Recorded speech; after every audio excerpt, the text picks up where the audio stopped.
গুণীজনেরা নদী সাঁতরে পাঠশালায় যেতেন শিক্ষার আলো খুঁজতে। সেই অদম্য আগ্রহ আজও যেন বয়ে যাচ্ছে এই বিদ্যালয়টির আঙিনায়। বর্ষায় নৌকা কিংবা ভেলায় ভরসা, অন্য ঋতুতে কর্দমাক্ত রাস্তা, বাঁশের সাঁকো, এরপর মাঠ পেরিয়ে সেখানে পড়তে যায় কোমলমতি শিশুরা। শিক্ষকরাও উজাড় করে দেন নিজেদের সবটুকু।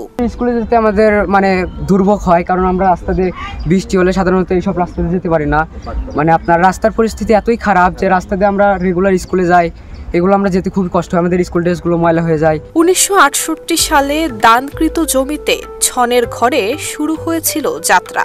প্রথম দিকে শিক্ষকরা ছাত্র ভর্তি করতে যেতেন বাড়ি বাড়ি। বর্ষায় শিক্ষার্থীরা কখনো ডিঙি নৌকায়, কখনো ভেলায়, আবার কখনো পাতিল ভাসিয়ে স্কুলে পৌঁছাতো। সেই অদম্য চেষ্টার ধারাবাহিকতাই আজ আধুনিক শিক্ষার অনন্য দৃষ্টান্তে পরিণত করেছে সিরাজগঞ্জের উল্লাপাড়ার পংখারুয়া সরকারি প্রাথমিক বিদ্যালয়কে। যোগাযোগ ব্যবস্থা অত্যন্ত খারাপ।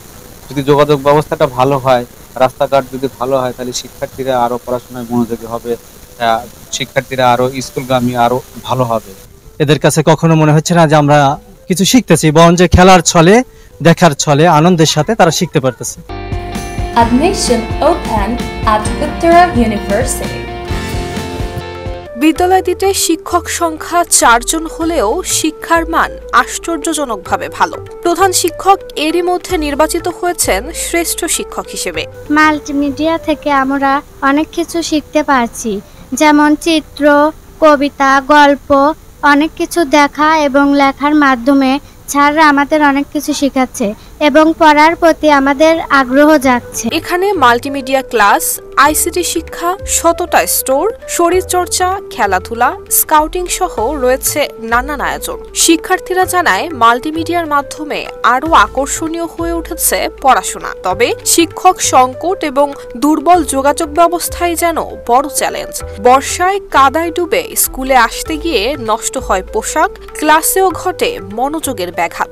সবচেয়ে আমাদের আর এই বাচ্চাদের মধ্যে পার্থক্য দেখা দিল যে প্রত্যেকটা ক্লাসে আমি ঘুরে ঘুরে দেখলাম যে টিচার এই মুহূর্তে ওরা ক্লাসে আছে কিন্তু টিচার নেই, কিন্তু তারপরে বাচ্চাদের কোনো শব্দ নাই, তারা একদম নিঃশব্দে তারা নিজেদের মতো কাজ করে যাচ্ছে। শিক্ষকরা বলছেন মাল্টিমিডিয়া ব্যবহারে শিক্ষার্থীরা শিখছে খেলার ছলে। রাস্তাটা এখানে যখন ছিল না, এই হেয়ারিং বনের এই রাস্তাটা ছিল না, তখন আমাদের এডিসি শিক্ষা মহোদয় আমরা এই স্কুলে নিয়ে আসি।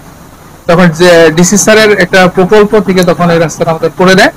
এখন যে অবস্থা, বর্ষাকালীন ভেঙেছে। আমি স্থানীয়ভাবে এখানে যে ইউনিয়নের যে প্রশাসক আছে তার সাথে কথা বলে যাতে আমরা এটা সংস্কার করতে পারি, সেক্ষেত্রে আমার পক্ষ থেকে প্রচেষ্টা অব্যাহত থাকবে। অসংখ্য প্রতিকূলতা সত্ত্বেও এই বিদ্যালয় আজ শুধু একটি প্রতিষ্ঠানই নয়, বরং দাঁড়িয়ে আছে প্রান্তিক অঞ্চলের শিশুদের স্বপ্ন পূরণের সোপান হয়ে। নুসরাত জাহান মেহেক, ঢাকা পোস্ট।